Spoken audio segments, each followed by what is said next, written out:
Halo Sobat Hijau, saya Diaris. Kita kembali lagi. Hari ini kita akan berbincang, tentunya perbincangannya sangat seru bersama dengan para CEO perusahaan di CEO Forum Green Leadership penilaian kandidat proper emas tahun 2023 Extraordinary Turnaround. Dan tentunya kali ini saya sudah bersama dengan salah satu CEO yang perusahaannya kembali masuk ke dalam penilaian kandidat proper emas tahun 2023. Izinkan saya memperkenalkan Bapak Doni Arsal selaku Direktur Utama PT Semen Indonesia Persero. Selamat pagi Bapak. Pagi. Apa kabar Bapak? Baik, Mbak. Hari Sabtu, tetapi harus tetap semangat begitu ya Pak. Langsung saja Pak, saya ke pertanyaan yang pertama. Kalau saya tidak keliru, di PT Semen Indonesia sendiri pun di jajaran direksi terdapat sosok perempuan. Ya. Betul Bapak? Kira-kira pertanyaannya adalah, dari kebijakan perusahaan yang Bapak bentuk begitu, bagaimana upaya dari PT Semen Indonesia untuk memberantas isu tentang timpangnya peran perempuan dalam berkarya di suatu perusahaan?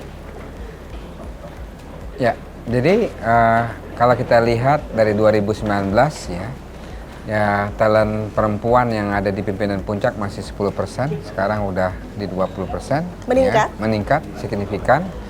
Tentu yang kita berikan adalah kesempatan, bukan kemudian prioritas. Ya, kita berikan kesempatan, berarti kita berikan juga kesempatan untuk menambah ilmu dan skill. Betul. Ya, jadi kita nggak ngasih ikan, kita kasih pancing. Nah, kesempatan itulah yang kita berikan, ya, melalui posisi-posisi yang terbuka, sehingga pada saat itu kita kelihatan, ya, sudah siap.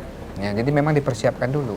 Dan kita nggak ada membedakan perempuan apa laki, ya.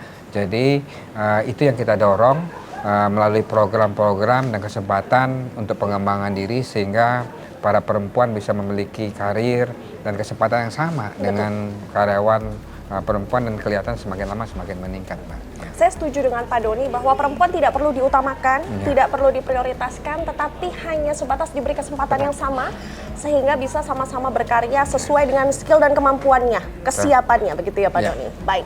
Pertanyaan berikutnya Pak Doni, terkait dengan kolaborasi yang dilakukan oleh PT Semen Indonesia. Tentunya tidak mungkin berdiri sendiri.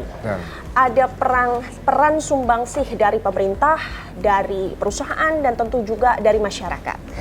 Kiranya yang ingin saya tanyakan kepada Bapak selaku pemimpin perusahaan, bagaimana kolaborasi yang telah dilakukan dalam merespon permasalahan yang ada di masyarakat Bapak? Mungkin bisa jadi tentang ketimpangan kemiskinan, ataupun sistem pangan yang sehat, pendidikan, kesehatan, dan sebagainya. Kuncinya sebetulnya adalah di komunikasi yang pertama, ya. Jadi kalau komunikasinya jelek, pasti hal-hal yang baik pun menjadi jelek. Betul. Ya. Jadi yang pertama yang saya lakukan pada saat masuk dari Semen Indonesia Group 2 tahun yang lalu, ada 3 hal sebetulnya. Satu adalah komunikasi, yang kedua adalah konsolidasi, yang ketiga adalah kolaborasi. Nggak mungkin terjadinya kolaborasi kalau komunikasi dan koordinasinya jelek. Buruk, betul. Nah, jadi permasalahan terjadi, kita tabayun dulu, menampung aspirasi yang ada di masyarakat untuk mencari solusi terbaik.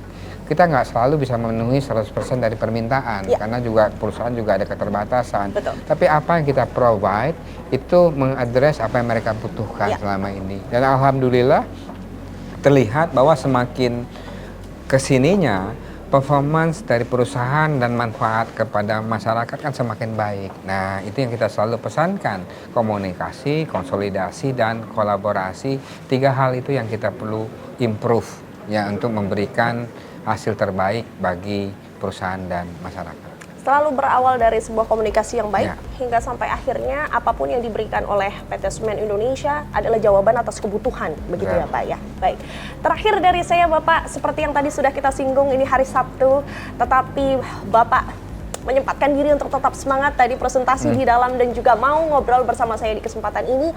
Memangnya seberapa penting sih Pak peran proper KLHK ini dalam katalisator untuk mencapai visi misi perusahaan Bapak, tentunya dalam bidang pengelolaan lingkungan? Ya, artinya semen sebagai produsen salah satu produsen terbesar lah emisi karbon, ya. Kita merubah, ya, paradigma itu lebih balance sebagai juga perusahaan yang memberikan program dekarbonisasi dan manfaat kepada lingkungan, masyarakat, dan juga kepada people ya. Nah itu kita sangat perlukan karena itu membuktikan bahwa upaya yang kita lakukan merupakan upaya yang terbaik dengan apresiasi yang diberikan. Sebagai benchmark dari apa yang telah kita lakukan, apakah sudah dianggap baik. Jadi itu kita perlukan, bukan cuma sebagai gimmick kita dapat proper ya, tapi sebuah pembuktian dan sebuah penyemangat bagi kita untuk bisa mendorong usaha ke arah lebih ramah lingkungan yang lebih baik ke depannya. Dan juga ini tentu memberikan apresiasi terhadap upaya yang sudah kita lakukan selama ini. Baik, berarti hari ini bukan hanya tentang dapat emas atau tidak ya Pak Doni, tapi lebih juga tentang berdiskusi apakah yang sudah dilakukan sesuai, apakah bisa saling mensupport dan bentuk komunikasi seperti yang tadi disampaikan Pak Doni sebelumnya. Terima kasih Pak Doni atas waktunya hari Sabtu ini, semoga Pak Doni bisa melanjutkan aktivitas selanjutnya dan apapun program dari PT Semen Indonesia bisa terlaksana dengan baik. Terima kasih banyak Pak Doni. waktunya.